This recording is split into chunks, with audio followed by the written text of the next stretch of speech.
Okay, so we're recording. Sure, we're gonna start. Welcome everyone. My name is Thich Nhat Hanh. Sorry. Sorry.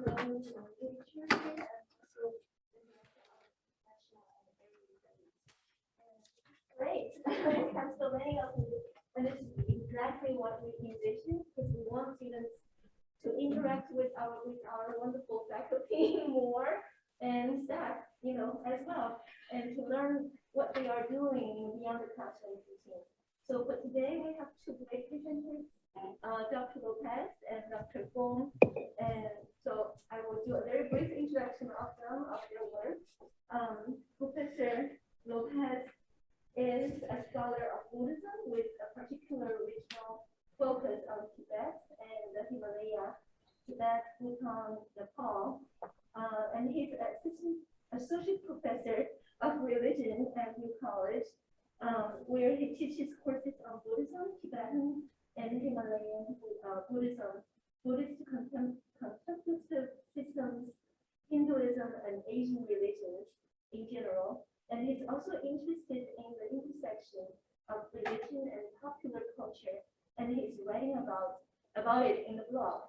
You can ask him for his blog writing.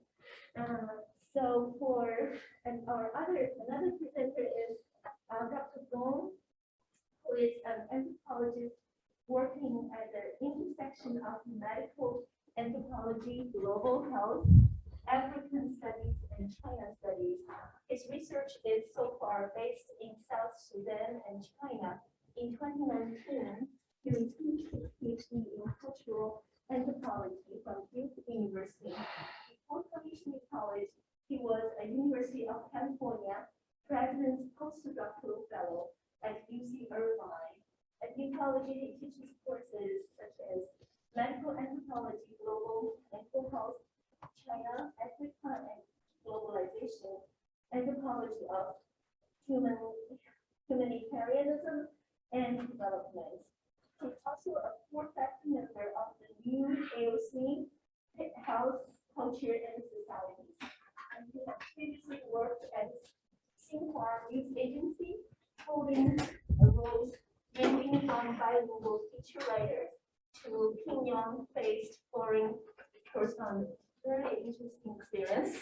And you guys can ask questions after the presentation. So our first presenter, Dr. Lopez, and the title of this presentation is "A Monk and a Nun Go into a Monastery: Innovation, Adaptation, and Inclusion in Contemporary Buddhist Monastic Education in Bhutan." Thank you. I'll try to time myself so we're on time. Well, thanks for the presentation. So what I'll try to do is sort of basically just share what my current research is.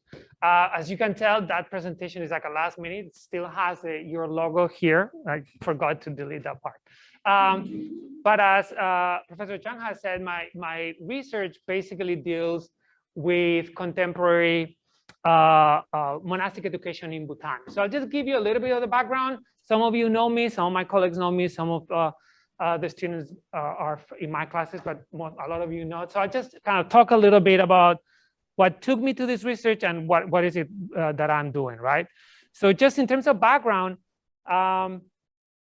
as I said, the topic is religion education in Bhutan, and this is a book project that I'm doing with a Bhutanese colleague, and I'll talk about it in a second. But I'll let you know that originally I was never really interested in particularly monastic education in Bhutan. That was never really something. I spent many years in Tibetan monasteries, in Bhutanese monasteries, but I was always more interested in contemplative systems of meditation, right? Not particularly in monasticism. That was not something that really kind of called my attention. But there were several issues that affected and changed my research topic. One is that the situation in Tibet got very complicated, and it became almost impossible to spend meaningful time in Tibetan areas doing research. I would get kicked out all the time of monasteries. The police would hassle me, and it just became like an issue, right? Like you spend all this time planning research, finding the funds, traveling, and then you cannot do it, and you kind of waste it. a lot of time and effort.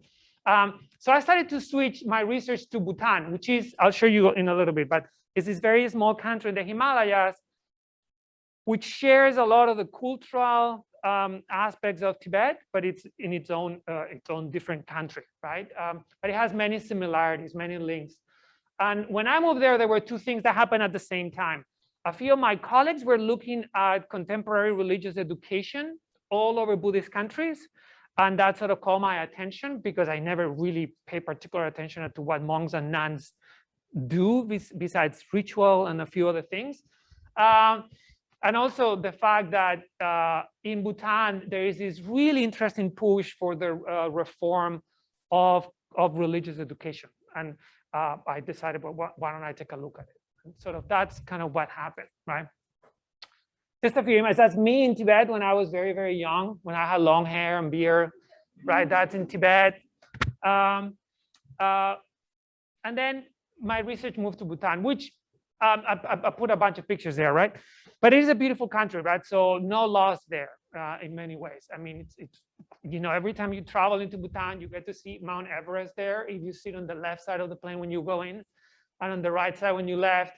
And one of the nice things in Bhutan is that it shares a lot of components of the culture and religious traditions of Tibet, but it didn't go through the upheavals that Tibet went in the second half of the 20th century, right? So it was less disrupted. So a lot of the traditions that in Tibet have gone through struggles and radical transformations to the political situation in Bhutan, they were kind of preserved in different ways, right? Didn't have to go through such traumatic experiences, right? And this is Bhutan, right? So if you take a map of Asia, it's right, this little dot there. It's south of Tibet and China, east of Nepal, and kind of India is here, right? And Southeast Asia is here. Tiny country, 750,000 people at the foot of the Himalayas. All right, so in terms of kind of the research question that was driving or is driving my project, right? The main research question is very simple, right? What do monks and nuns study in the monastery? So if I were to ask you, what do monks and nuns study in the monastery, what would be some answers here? What do you think? Science. Science. Scriptures. Scripture, science. That's a no and that's a no.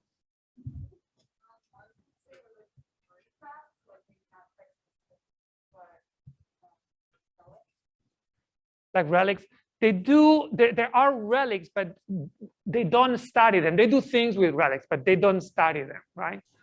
So no science, no really scripture. Huh? Not really, right?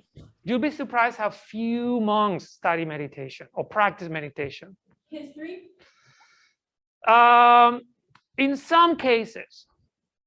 So majoritarily, what monks and nuns do traditionally, particularly until the last few decades, in most Buddhist countries, not in all Buddhist, but in most Buddhist countries, it's his ritual, right? They're ritual specialists. So they don't spend a lot of time as a majority group studying the scriptures. You'll be surprised how many Bhutanese monks have never read an actual scripture, right?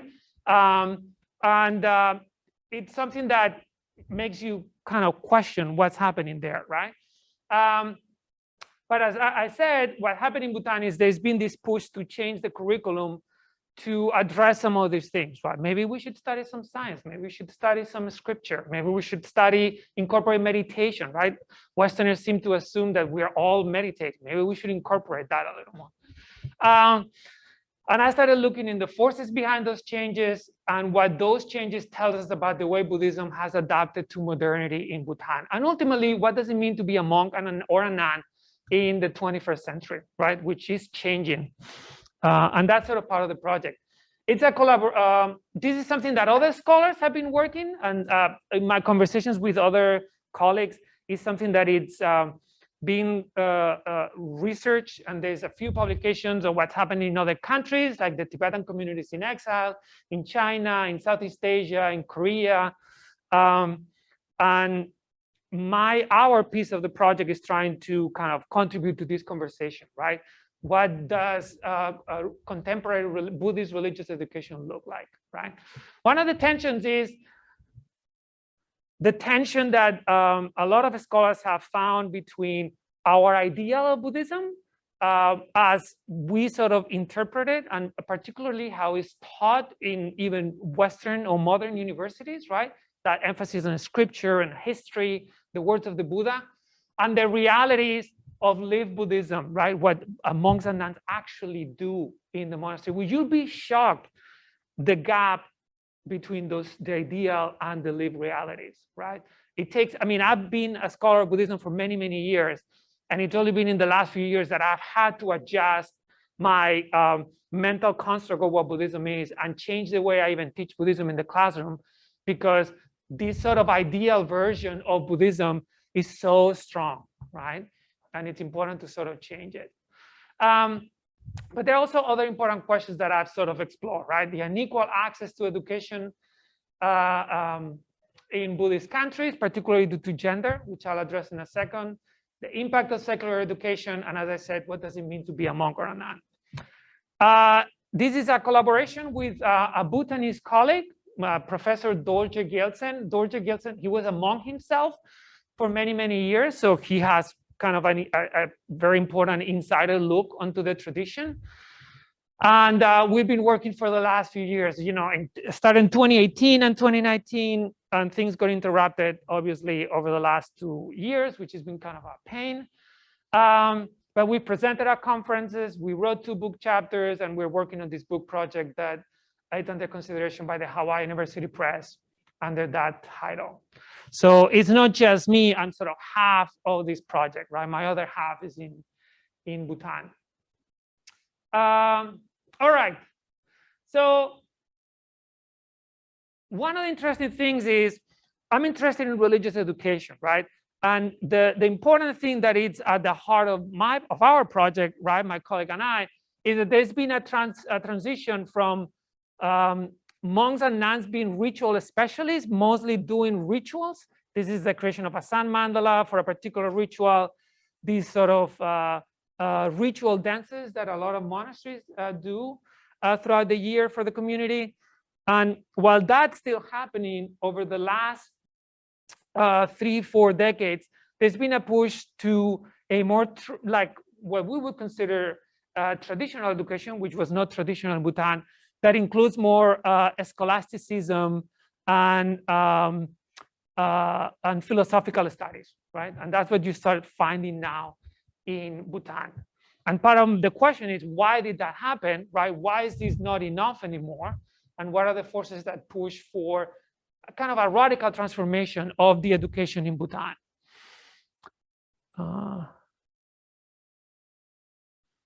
All right, so what are those forces, right? Not avoid myself just doing that. So there's five forces, but I'm only going to talk about 4 here, and I'm going to focus particularly on 2 of them. One is the impact of secular education, right? The introduction of modern systems of education in Bhutan. The other one is the impact of the occupation of Tibet in the 60s, 50s, and 60s. I'll talk about that. The other thing has to do with gender. And the other one is this phenomenon of Buddhist modernism. And I'll talk about those in a second. There's a 5th one, which is sort of nationalism and the creation of a national identity that is affecting religious education, but I won't talk about that. First, the impact of secular education, right? What you have in Bhutan is a transformation of the political system in the 20th century. It went from being a theocracy, which a particular religious system, to a monarchy, and we won't get into that, but that disrupted the system. And the new monarchy that started in the 20th century, in the early 1900s, basically saw what was happening all over the region, and they sort of understood that, you know, colonial forces, the political changes, geopolitical forces, if they did not transform the country, they were not going to make it, right? And what happened is the monarchy tried to do these changes to try to put Bhutan in a safer position in the 20th century, right? And one of the changes that they thought that was very important was the introduction of secular education, right? Till that time, if you wanted to be educated in Bhutan, you had to become either a monk or a nun, mostly a monk. or be part of an aristocratic family. And they would send you mostly to India to study in some of the Indian schools. But they decided that if they wanted to strengthen the country, they needed to have an educated population, right? And they did that. That disrupted religious education, because until that time, if you wanted to be educated, you had to become a monk. And a lot of families would also send their kids to the monastery, mostly boys, to receive an education, right? So my colleague Dorje is one of 4 brothers, and 4 of them became monks at one point or another.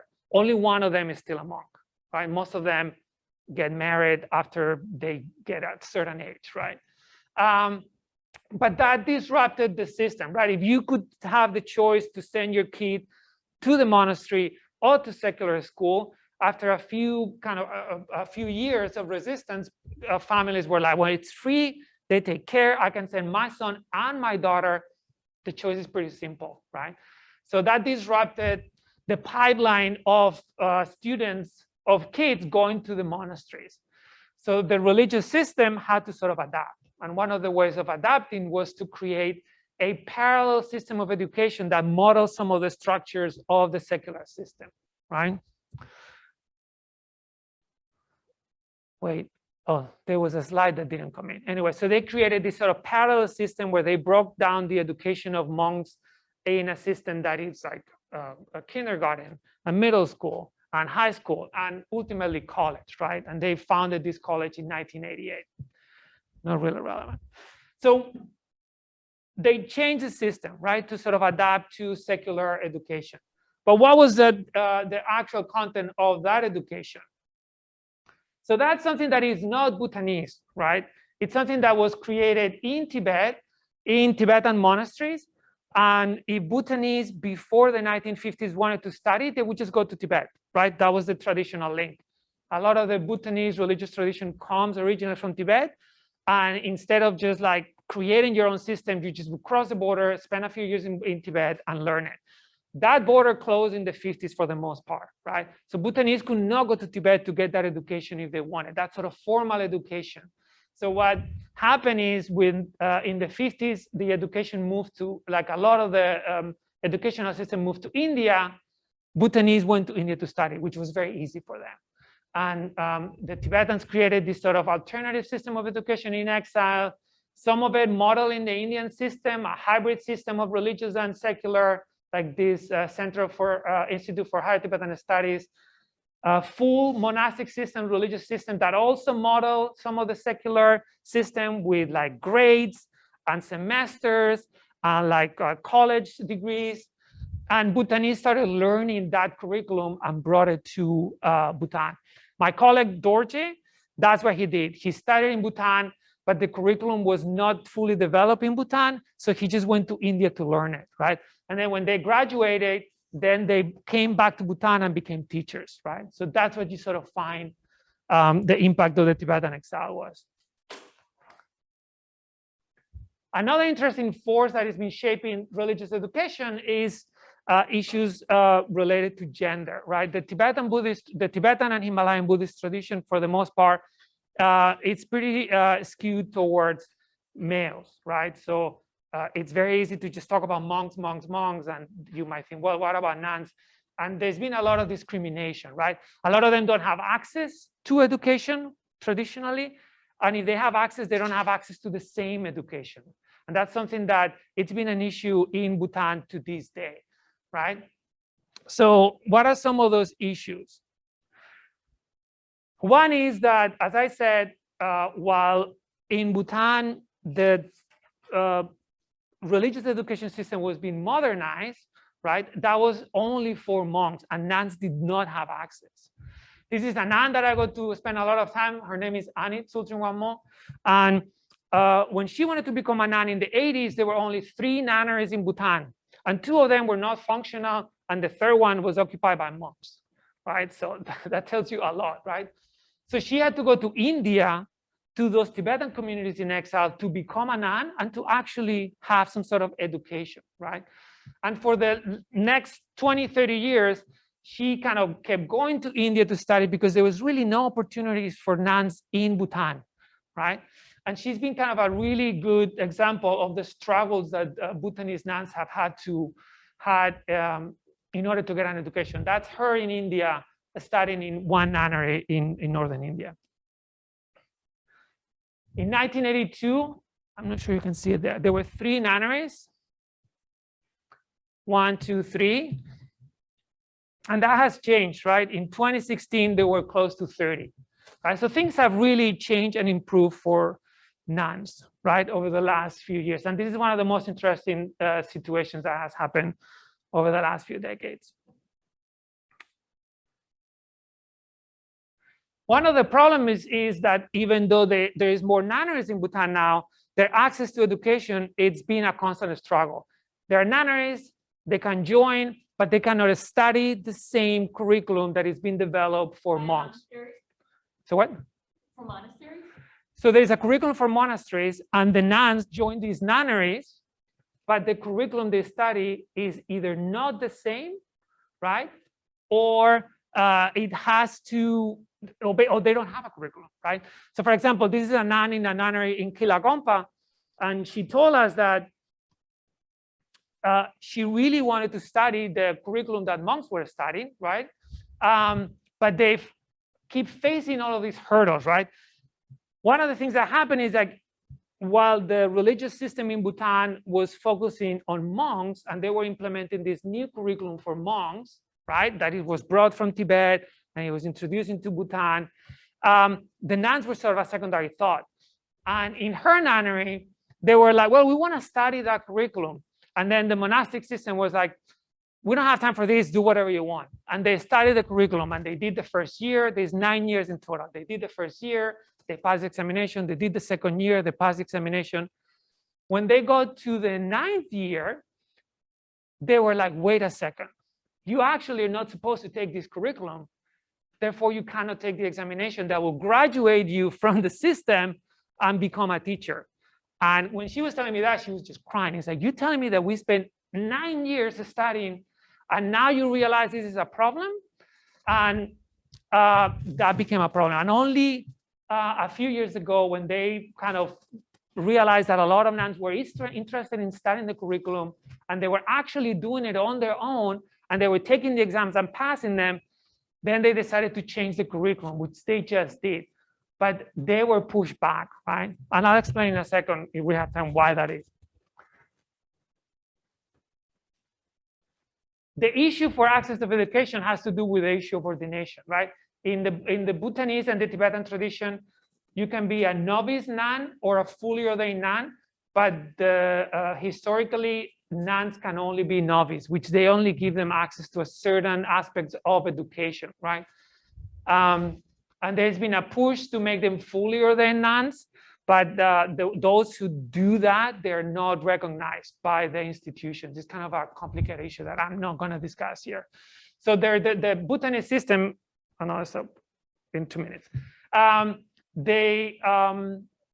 They're trying to offer an education to nuns, but because of this issue of nuns not being allowed to have the same access to education because they're not fully ordained, they don't let them have full access to the curriculum. So there's been a fight that is happening over the last few years.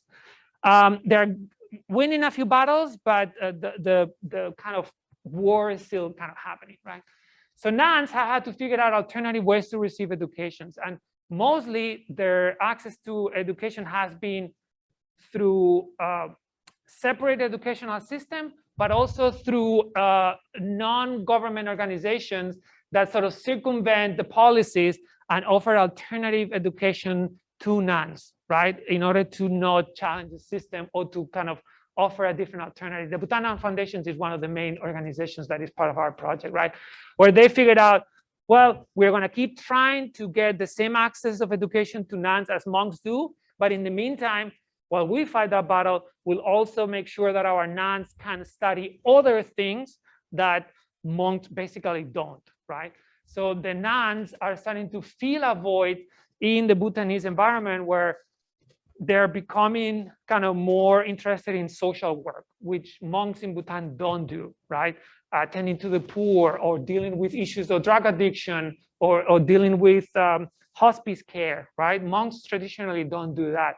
So the Bhutan Nuns Foundation has decided that nuns can fill that void, right? So they're offering alternative forms of training. And I'll skip the issue of Buddhist modernism because I don't want to go over time. So basically, in the project that my colleague and I are working right now in this book, we're looking at contemporary monastic education, and particularly this issue of the curriculum, the actual religious curriculum that I study, at this sort of battlefield where it's not just a list of texts that monks and nuns have to study, can study, have access to study, but basically it's sort of battleground where you have all of these forces trying to shape it in different ways, and the result is this kind of very interesting development in Bhutan, where on the one hand, Bhutan is becoming less and less dependent of Tibet, because sort of Tibet has moved into the background for obvious political reasons, right? And what you have is a curriculum that is increasingly becoming more assertive, right? Monastics in Bhutan are becoming, after they graduate, monks and nuns, right? They are becoming more assertive about the kind of education they have, about the education you can get. And at the same time, it's also changing what it means to be a monk or a nun in Bhutan, right? Which is very distinctive. Traditionally, monks in Tibet and monks in Bhutan were kind of the same, right? And now for the first time, you start seeing how those paths are diverging, right? And that's kind of an interesting thing to examine. So anyway, there's more to say. There was a lot there, but